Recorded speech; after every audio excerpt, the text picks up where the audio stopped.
What's going on, Internet? TBH here on behalf of GamingIlluminaughty.com, and I got Anon with me. Say what up to the people, my gang. Bernie Sanders E3 in 7 days. Yeah. Internet's top casual anime reviewers. We just got done finished watching Episode 10, Season 2, My Hero Academia, aka the most litty episode of the season. And we about to share our thoughts, because I know people have been asking us. People been tweeting me like, nah, yo, did you see Episode 10, bro? I see what y'all talking about. This is definitely the best episode of the season so far. I'm gonna actually let you, I'm gonna let you take the floor on this one. What's your thoughts on it? Bet. So, one, I liked actually seeing it animated. There are very few fights that I read in manga that I go back and I actually watch, and I'm like, oh, I'm glad that I watched it. Because remember from last week, I said that I read ahead past a tournament, and I think this fight was really good. It lived up to all the expectations that I had. In the manga, it was a bit shorter, but I liked how they extended it in certain parts, and it was pretty close to the manga, to be honest with you. I just thought it was an overall like really dope episode. I'm glad that the entire episode was just about the fight. I'm glad it wasn't no motherfucking extra bullshit. We got a little bit of Naruto in there when my man Todoroki was having his little flashback when they were was that in the manga? It was. That's why I'm gonna excuse it. Okay. Yeah. Because that's something we always used to see in Naruto. People would fight and then they have flashbacks and it's supposed to be character development. Yeah, but I'm gonna excuse it. Like I said, it was in the manga, so it's not the anime's fault or anything like that. And I mean, it does, I guess, help. But yeah, I thought the shit was fire, bro. What's the name? I not only that I think this is the best episode of the season so far, but I think it was the best episode just because the fight was awesome, but just I actually thought the flashback was great. I was laughing the whole fight. I know I shouldn't have been laughing, but I was like, "Yo, this shit is mad edgy, bro." Because My Hero was looked at as kind of like a kid's anime. It's a Saturday morning cartoon, to be honest. I actually don't see My Hero that way. Really? I think My Hero is is gonna turn into a Hunter x Hunter. I think My Hero is starting off very power of friendship, blah, blah, XYZ. But I think early indications of it maybe becoming more mature down the line is just even All Might's first fight and him talking about his wound and how he received a fatal wound and shit like that, and shit is real out here. Heroes be getting killed. It's moving towards a more mature tone is what I'm saying. But the first season definitely was very Saturday morning, just silly fun cartoon hero shit. And this episode definitely crossed the line with the cross back, and it showed Endeavor. I mean, it alluded to it, it hinted to it all throughout the season that he was abusive towards the mom. But it's one thing to kind of hint at it, and then another thing to straight up. They didn't show it, but you heard the smack, and then she was like, "Ah!" And then he's crying in the corner and shit. I'm like, "Yo, is this a kid show? This shit is wild." Yo, this shit went straight edgy, bruh. And then the mom threw the fucking it actually showed her throwing the hot tea on his face and shit. I'm like, bruh, okay. I was like, I'm fucking with this. I like that it's getting more mature. Right. But as for the actual fight, that shit was epic. I didn't understand. The one thing I didn't understand about the fight though is why he kept playing so defensively. Yeah, I thought it would have been a better idea for Deku to actually go on the offense. It's the same problem I had in the manga, reading and watching the fight still. I think, but I think that just says something about Deku's personality. Deku doesn't really strike me as somebody who's he's only take charge in some points, but he just started to become that way. You know what I'm saying? So in fights, his personality, I feel shines through with him being defensive because he's not really an agitator, if that makes sense. Right.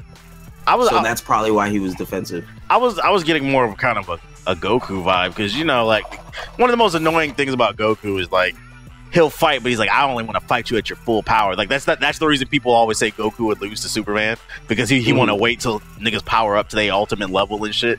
And it was kind of the same shit. He was trying to push Todoroki or whatever the fuck his name is. I think that's just a situation. I think that's just a icy hot. I think that's just a specific situational thing. I don't think Deku will be like that with everybody. Oh, fight me at your full power. He'll probably. I hope not. And you know, if he has to fight that villain, he's gonna fight to the best of his ability. Now, if the villain has a second form on top of that, then that's some other shit. But I don't think he'll be like Goku in that regard, because their personalities are worlds apart. Right.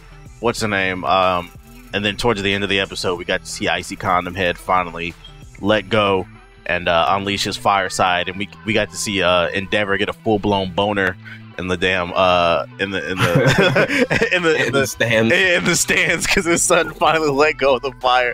I thought that scene was great. His face, yo, and then hold up, in the flashback part 2, this man Endeavor was fucking punching this nigga in the stomach and shit, bro. So 5 years old, yeah, 5 years old, throwing up on the floor. He can handle it. I'm like, yo, this episode is wild. But back to the whole fight. So he unleashes the fire, and then he combines it with the ice, which creates an explosion because it's the well, it was also you have to think about the violent forces that came from One for All on Deku's side too, because he was like, I bet we're about to turn up now, and he sacrificed his leg and his arm. Right. The thing I didn't like, though, is the teachers were interfering with the fight. They were talking about they're going to kill each other. Well, they said, yeah, they're going to, pretty much, like, they would have. I don't know if you saw, but at the last second, like, 5 walls went up and stopped their attacks from hitting each other. And I believe, yeah. But I'm saying, let niggas kill each other. What's the name? My problem with it was and this is the only thing I didn't like about the episode, like I said, they fucking put up those 5 walls to stop the attacks from colliding from each other. And then at the end of the episode, Deku ends up outside of the ring, so he loses the match to Icy Condom Head. And my thing is, who's to say that Icy Condom pushed him out? Who's to say that all the punch that he put against the wall knocked him back and outside the ring? Well, we've never seen well, okay, I'll counter that with saying that the walls were all destroyed, 1, and 2, we've never seen Deku get knocked back by his own like attack. Like it'll sacrifice his body parts and stuff, and damn sure destroy anything in front of him. But I haven't seen the recoil actually translate to him being thrown back. So you could argue that, and then say that the force from Todoroki's attack was what pushed him out. That's what I'm thinking. Okay. Just trying to rationalize it. What's the name? Also, we saw like everybody. They were talking about everybody has limits to their abilities because their abilities are all physically driven. Sweat Boy, he was talking about that's why he created those gadgets, and then they also showed that's actually his weakness. Icy Condom Head. If he gets too cold, it'll slow him down, and he has to thaw himself out with the heat. So that's actually why he unleashed his heat. So I thought that was a cool explanation of how his powers actually help each other and contradict one another. I thought that was kind of cool. Right. But overall, though, I thought this episode was excellent. So, and as far as what you've read in the manga, are you past this part? So you know what happens next? Yeah, like I said, I got past the whole tournament arc, and they were just starting a new arc. So I'm assuming that there's 12 episodes in each season, or is there 24? This one's gonna be 24 or 25. They said. Okay, perfect. So then it's gonna get to a point where I don't know, because I feel like the rest of the tournament's probably gonna end either next episode or the episode after that, and I don't want to tell you what happens, but it sounds like some pull-up is about to go down, because like pretty much a real nigga's in the streets right now. That's all I'm gonna say that I know. But yeah, I all I can really judge on is the animation of what I already know in the manga, and if they've changed anything. And I mean, to my knowledge, nothing was changed, and the animation was great. I mean, My Hero's there's a reason why it's one of the most popular anime in the world right now. This shit's fire, bro. What's the name? Actually, yeah, I wanted to praise the animation too. This shit was great. Like the dramatics all over Deku's face throughout the fight was fucking hilarious. The way he was wobbling all over the place. I thought that was great. But it shows desperation, which I do like. Right. Like he was just tripping all over him. So I thought that shit was funny and it was great. So I say kudos to them.